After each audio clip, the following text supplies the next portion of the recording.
પ્રતિક દિનેશભાઈ ડુડિયા આ ભાજપની પૂરેપૂરી બેદરકારી આ જોઈ લો તમે. આ થાંભલો પડવામાં આવેલ છે, એ લોકોને વસ્તુ મૂકવામાં આવેલ હતી. એ લોકોના માણસો મારા છોકરાને લાગો, મારે લાગો છે. આયરા મારા હાથ બધા લોહીવાળા છે, મારો છોકરો લોહીવાળો છે, બરાબર.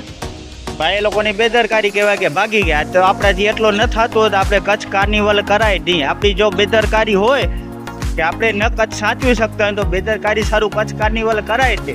આવી બેદરકારી આજે મારો છોકરો હતો, કાલ સવારે ભવિષ્યમાં ભાજપ સત્તાનો કોક પણ છોકરો હશે તો શું કરી શકશે સત્તા પક્ષ?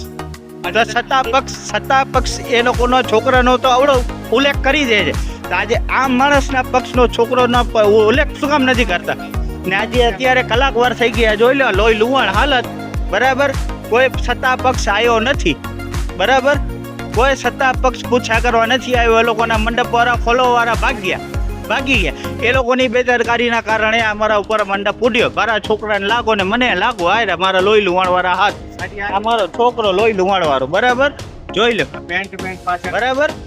કોઈ એમાં કોઈ સત્તા પક્ષથી નિબસ નથી. આપણાથી જો કચ્છ કાર્નિવલ ન થઈ શકતો હોય, આપણામાં સત્તા પક્ષના કોઈ એટલા હેતુ ન હોય તો આપણે કરાય નહીં. જો આપણે જેટલામાં કરી શકતા હોય એટલા કરો. આજે કૃષ્ણ પુલનો આજે પડ્યો છે બંધ, ભાઈ 3 વર્ષ થઈ ગયા, તો એનો તમે નિરાકરણ કરો. આ કચ્છ કાર્નિવલનો કાર્યક્રમ બંધ કરો. પહેલાં કચ્છ કાર્નિવલનો મૂકી દો ને, આનો પુલનો કરો. આ બેદરકારીઓ મૂકો. આજે હું છું, કાલ સવારે બીજો કોક હશે તો કોકની જિંદગીમાં જીવ હાલ્યો જશે. શું રોલ છે? તો નગરપાલિકાના જ ડેકોરેશન છે, ડેકોરેશન નગરપાલિકાના છે. ડેકોરેશન નગરપાલિકા કોન્ટ્રાક્ટ કરાવીને કરાયા છે, તે કોન્ટ્રાક્ટર ભાગ્યા છે.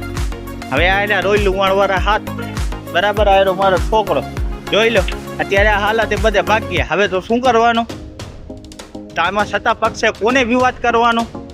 ભાજપ એટલે તાયફા, તમાશા અને ગપાટાનું સરકાર. આ ભુજ નગરપાલિકા કે રાજ્ય સરકાર ભારતીય જનતા પાર્ટીના શાસનમાં આજે લોકોને ઘરની બહાર નીકળવું એટલે મોતનો જોખમ હોય એવી પરિસ્થિતિ છે. 2 દિવસ પહેલાં સરપંચ નાકા પાસે એક ડિવાઈડર પરથી રોડ લાઇટનો થાંભલો પડ્યો હતો. ઓ ભાઈનો જીવ માંડ બચ્યો, 5-7 ટાંકા આવ્યા. આજે અહીંયા મંડપ છોડ લગભગ આ 15 દિવસથી કામ ચાલુ છે. ગયા સોમવાર એનાથી આગળના સોમવારથી આ કામગીરી અહીંયા ડેકોરેશન માટેની ચાલુ છે. કચ્છ કાર્નિવલ અંગે 15 દિવસ સુધી તમે એક જગ્યાએ મંડપ બાંધો છો, છોડો છો. 15 દિવસ સુધી તમે શહેરના લોકોને બાંધમાં લ્યો છો. રસ્તો એક બાજુ ચાલુ હોય છે, ક્યારેક બંધ હોય છે, ક્યારેક ચાલુ હોય છે, ક્યારેક બંધ હોય છે. એ બધું તો પ્રજાએ સહન કર્યું, પરંતુ હવે આવી રીતે પ્રજાને મારવાના જે પ્રયાસો થઈ રહ્યા છે કે કોઈ નાગરિક ઘરેથી બિચારો નીકળ્યો કેટલા સપના લઈને એ જતો, એના ઉપર આવું બનાવ બને અને નકરે નારાયણને કોઈ એવી દુર્ઘટના બની જાય, કોઈના જીવનું જોખમમાં આવી જાય, તો આ જવાબદારી કોની રહેશે? કચ્છના સાંસદ મોટા ઉપાડે આવા આયોજનો કરે છે, પરંતુ લોકોની સલામતી અંગેની કોઈ દરકાર રાખવામાં આવતી નથી. ભુજ નગરપાલિકાનું તંત્ર પણ ભ્રષ્ટાચાર કરવામાં લીન છે.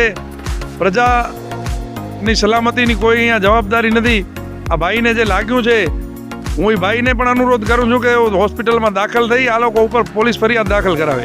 બિલકુલ ભુજ સિટી ટ્રાફિક પોલીસ છે, એ પણ માત્ર નાની માછલીઓને પકડી, લાયસન્સ નથી, કોઈ પાસે કાગળિયા નથી, એમને દંડ કરે છે. ઓવરલોડ વાહનો ભુજમાંથી કેટલા નીકળે છે, સકડા કેટલા છે જેમની પાસે કાગળિયા નથી, ટેમ્પા કેટલા છે જેમની પાસે કાગળિયા નથી, એ જોવામાં ભુજ સિટી ટ્રાફિક પોલીસને રસ નથી. માત્ર હપ્તા ઉઘરાવવાનું કામ કરતી આ સિટી ટ્રાફિક પોલીસ અડધો-પોણો કલાકથી આ પરિસ્થિતિ છે, પરંતુ છતાં અત્યારે કોઈ અહીંયા દેખાણું નથી. આપણો વહીવટી તંત્ર કેટલી હદે આવી બાબતોમાં બેદરકાર છે એનો આ જીવતો જાગતો નમૂનો છે. અડધા કલાક ઉપરનો સમય થયો, અહીંયા ટ્રાફિક જામની સમસ્યા છે, પરંતુ હજી સુધી સિટી ટ્રાફિક પોલીસ અહીંયા ટ્રાફિક વ્યવસ્થા જાળવવા માટે આવ્યા નથી. એના લીધે એમ્બ્યુલન્સને પણ અટકાવવું પડ્યું.